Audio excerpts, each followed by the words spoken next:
Goshinzo.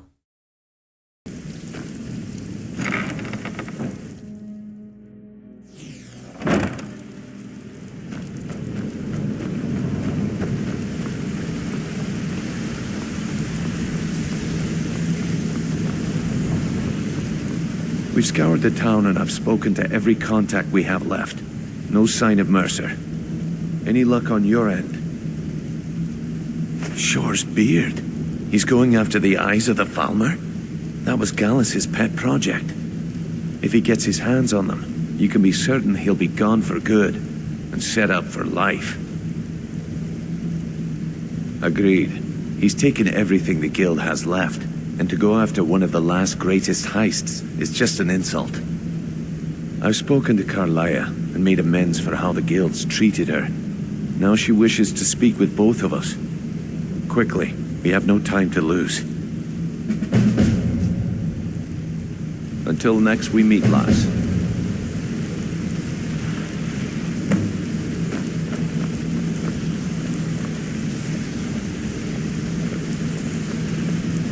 I promise you, all your questions will be answered. I promise you, all your questions will be answered. You just have to trust me. Brynjolf, the time has come to decide Mercer's fate. Until a new guildmaster is chosen, the decision falls to you. Aye, lass, but I've come to a decision. Mercer Frey tried to kill both of you. He betrayed the guild, murdered Gallus, and made us question our future. He needs to die. We have to be very careful, Brynjolf. Mercer is a Nightingale, an agent of Nocturnal. And it's all true. Everything I heard in the stories. The Nightingales, their allegiance to Nocturnal, and the Twilight Sepulchre. Yes. That's why we need to prepare ourselves and meet Mercer on equal footing. Just outside of Riften, beyond the southeast gate, is a small path cut up the mountainside. At the end of that path is a clearing and an old standing stone. I'd ask you both to meet me there. I have some preparations of my own to make. I'll meet you at the stone.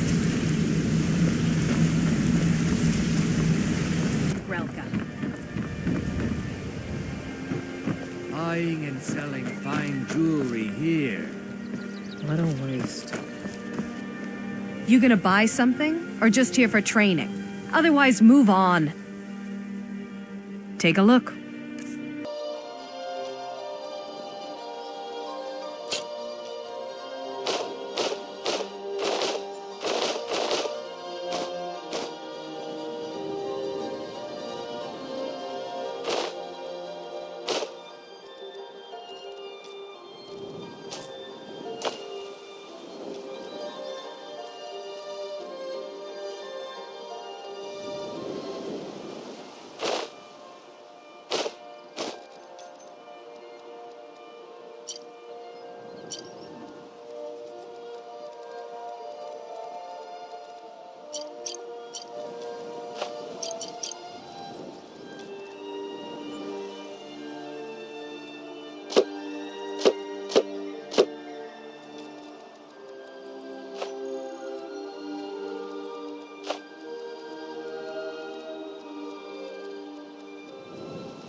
Jewelry with legendary argonians. Come back when you're ready to spend more gold.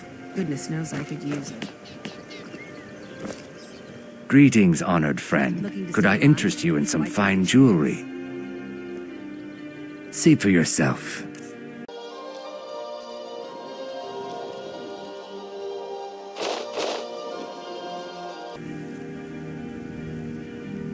Safe travels, Landstrider.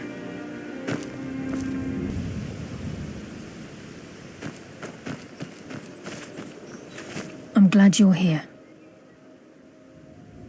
This is the headquarters of the Nightingales, cut into the mountainside by the first of our kind. We've come to seek the edge we need to defeat Mercer Frey. If you'll follow me, I'll try to explain on the way.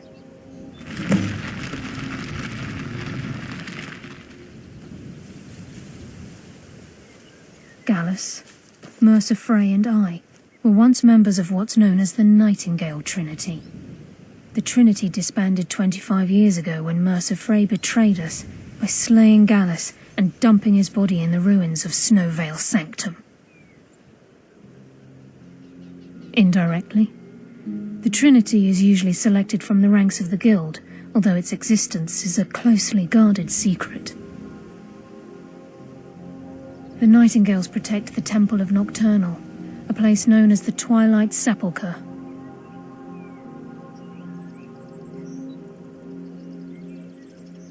It's my hope that you will, yes.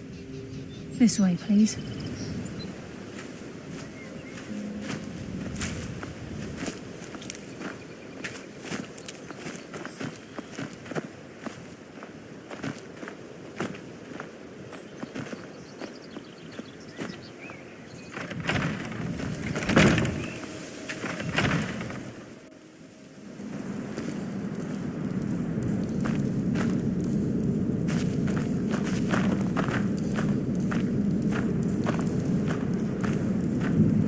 So this is Nightingale Hall.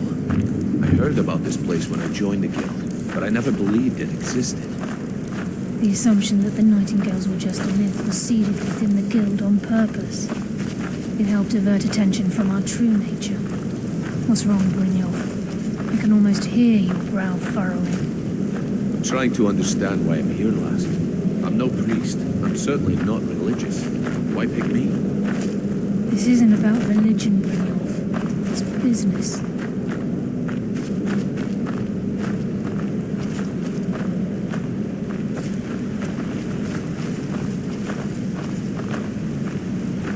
This is Nightingale Hall. You're the first of the uninitiated to set foot inside in over a century.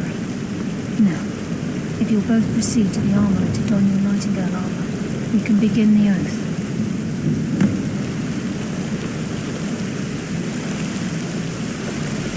You appear hesitant to don your Nightingale. Let's try.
Okay, lass. We've got these get-ups on. Now what? Beyond this gate is the first step in becoming a Nightingale. Whoa there, lass. I appreciate the armor, but becoming a Nightingale? That was never discussed. To hold any hope of defeating Mercer, we must have Nocturnal at our backs. If she's to accept you as one of her own, an arrangement must be struck. What sort of arrangement? I need to know the terms. The terms are quite simple, Brynjolf. Nocturnal will allow you to become a Nightingale and use your abilities for whatever you wish. And in return, both in life and in death, you must serve as a guardian of the Twilight Sepulchre. Aye, there's always a catch. But at this point, I suppose there isn't much to lose. If it means the end of Mercer Frey, you can count me in. What about you? Are you ready to transact the oath with Nocturnal? Good. After I open the gate, please stand on the western circle. I think we should trust the lass and take the deal. We'll speak when the oath is complete.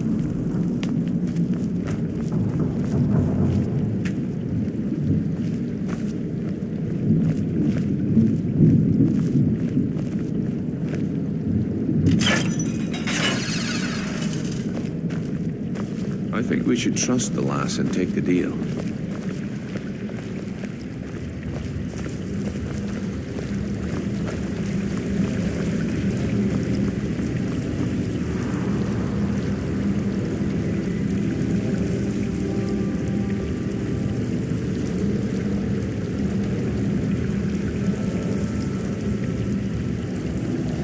I call upon you, Lady Nocturnal, Queen of Murk, and Empress of Shadow. Hear my voice. Ah, Carlia. I was wondering when I'd hear from you again. Lose something, did we? My lady, I've come before you to throw myself upon your mercy and to accept responsibility for my failure. You're already mine, Carlia. Your terms were struck long ago. What could you possibly offer me now? I have two others that wish to transact the oath, to serve you both in life and in death. You surprise me, Caroline. This offer is definitely weighted in my favor. My appetite for Mercer's demise exceeds my craving for wealth, Your Grace. Revenge. How interesting. Very well. The conditions are acceptable. You may proceed. Lady Nocturnal, we accept your terms. We dedicate ourselves to you as both your avengers and your sentinels. We will honor our agreement in this life and the next until the conditions have been met. Very well. I name your initiates Nightingale, and I restore your status to the same, Carlisle. And in the future, I'd suggest you refrain from disappointing me again.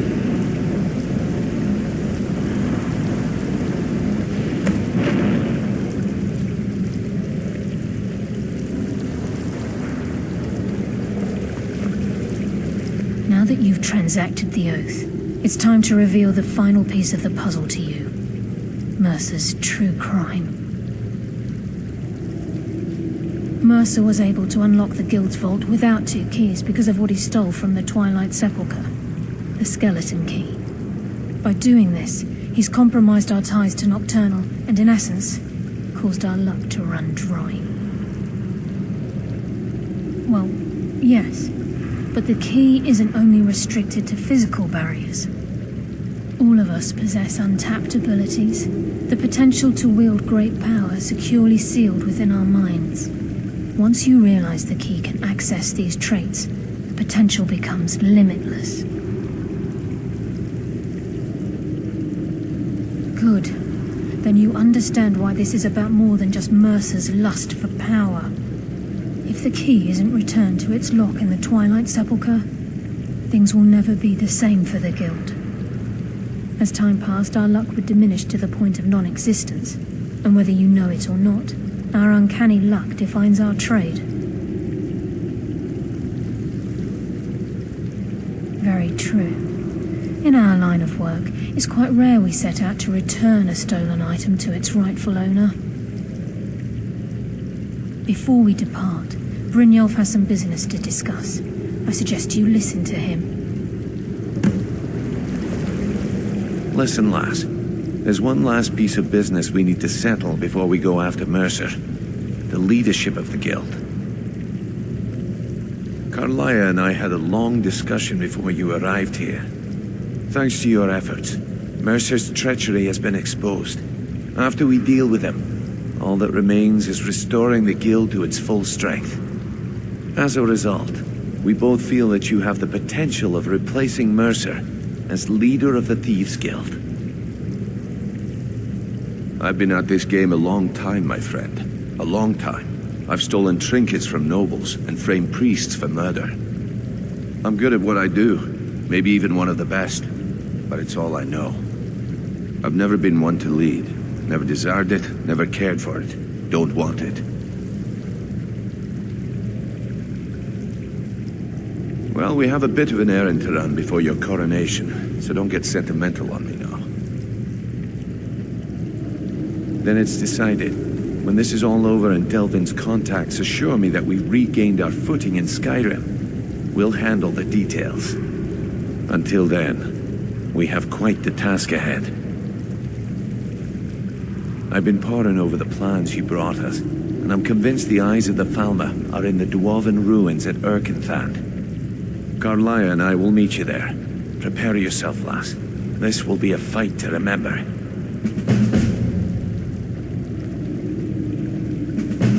Aye, and some of what Carlia said is starting to make sense.